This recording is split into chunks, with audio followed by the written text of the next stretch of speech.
All right, I'm gonna try and make this quick, but let's test out the heavy chemical tank. And actually, holy moly, where was this variety last time? Let's start off with Sarn. None of these battles are gonna be completed. I'm probably not gonna finish. I'm not gonna. I'm probably not gonna edit this video just because I want to keep it quick for me.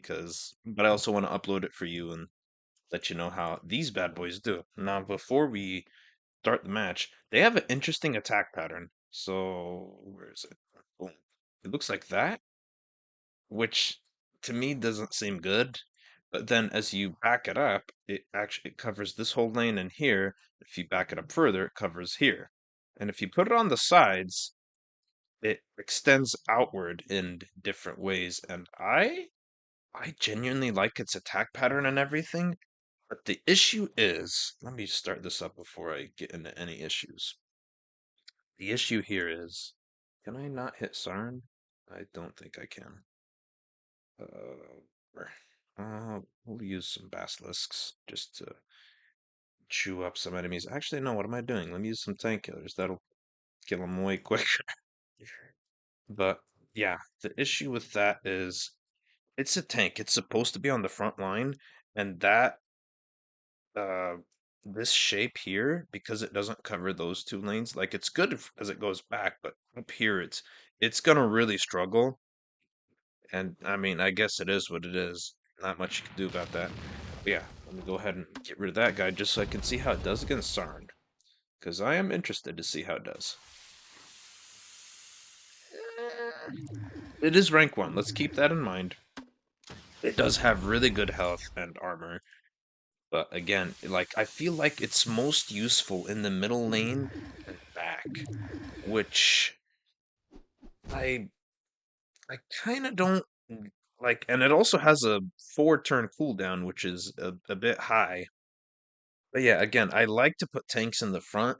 It doesn't make sense to me to put them towards the middle and the back.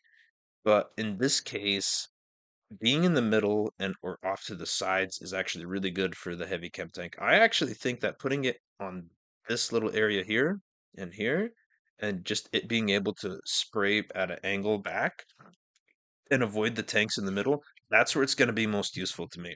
But yeah, let's go ahead and go into this next battle here. Sauron, I mean, he's not the strongest raider boss or whatever anyway, but let's test that out against some normal raiders as well. See what actually no, that's hang on. Just I'm not gonna go in, but I want to see how it reaches. Like you see that it has a good spread and it can even go behind the rock at an angle. But fat boys like this just tend to block it off as well, which is gonna be an issue. But again, off to the sides is your best bet.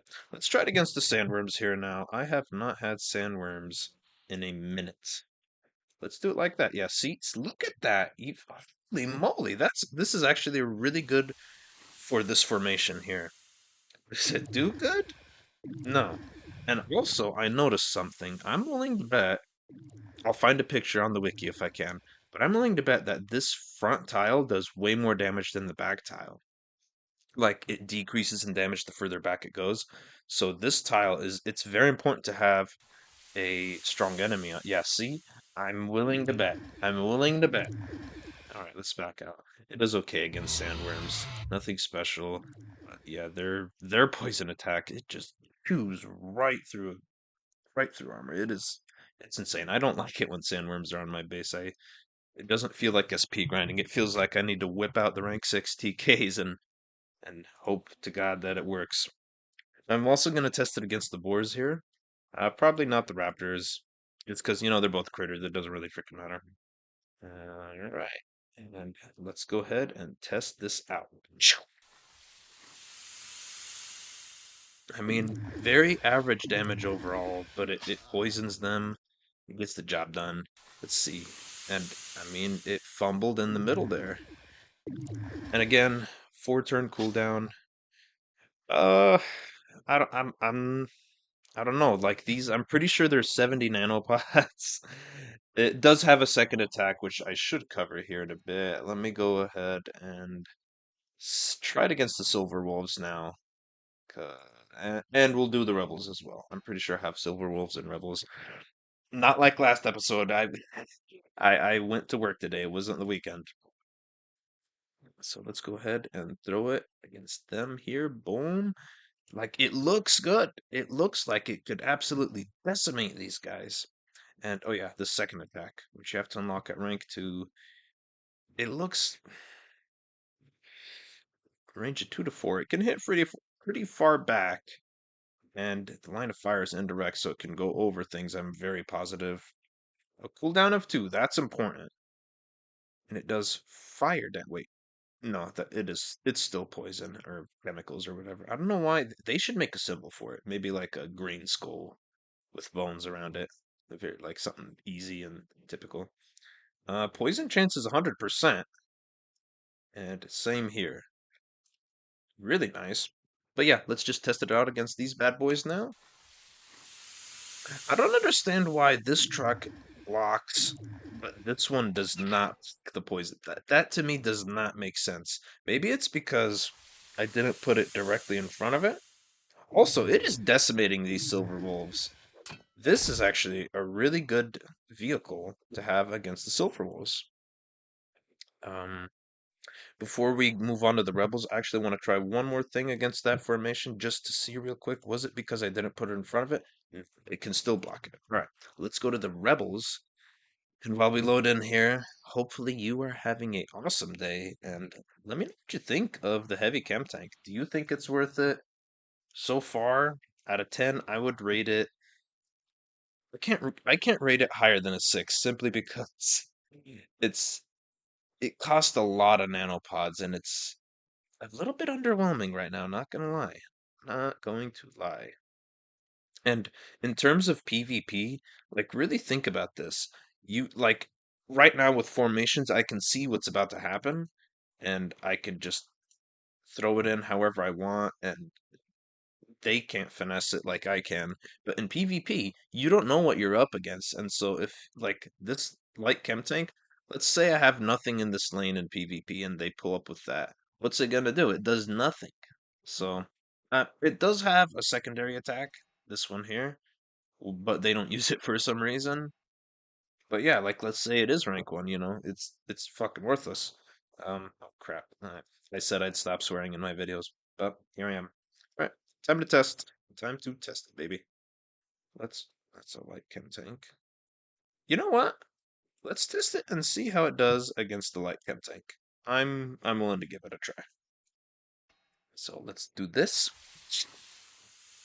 And that is a really good like the light chem tank is a free unit and it does really freaking good damage. It's not targeting things is a little bit rough around it, as I already mentioned. And honestly, that's for all the chem troopers except for the secondary attack on the heavy and the bio grenadier. Like, what is this attacking? Can I really not attack nothing with this? Did I put it in that bad of a? I guess I did. That to me does not make sense. But what can you do? If you'd like to see me review the secondary attack on the heavy chem tank, please let me know. I will definitely do it for you. But I literally bought these the other day and I did not have a chance to test them. I did the Imperial Peacemonger first.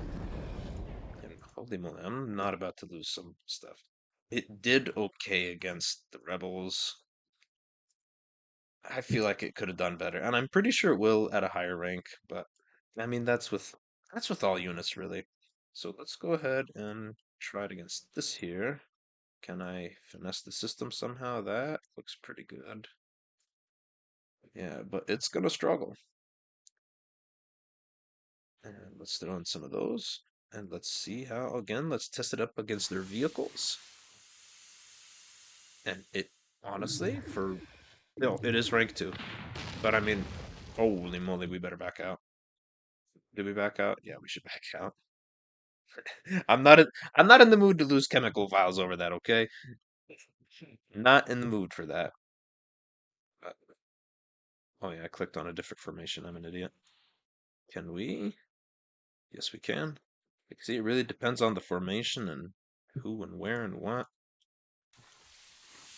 So, aside from them being situational, they are pretty tanky, and they have a good amount of health, especially for rank 1. Their attack pattern is extremely unique. It can it's high risk, high reward, especially if you're gonna play. I mean, if that didn't demonstrate its tankiness, it survived a saboteur and a critical hit from a super tank. Almost didn't, but I mean, it is rank 1. You got to give it the benefit of the doubt. Should we test it against anything else? No, this is the same formation. Okay. I think I'm gonna stick. No, I'll go 6.5 out of 10 overall for me, simply because I just don't feel like it could go any higher. Maybe it could get a 7, 7.5 with its secondary attack. But again, let's see how many nanopods they cost. Uh, 70, yeah, 70 nanopods. That is crazy. That is a lot of nanos. But, and I'm not testing this. This is a piece of crap. Get this instead. It is so overpowered. This is this attack pattern for this thing. I'm sorry, I'm yapping. The video should be over by now, but I'm gonna. This should be what the basilisk has. Like its pattern. If it's not in the middle, it doesn't hit the edges, and that's bogus. This could be all the way on the edge, and it can hit all the way over there, which does have your a beautiful day. Thank you.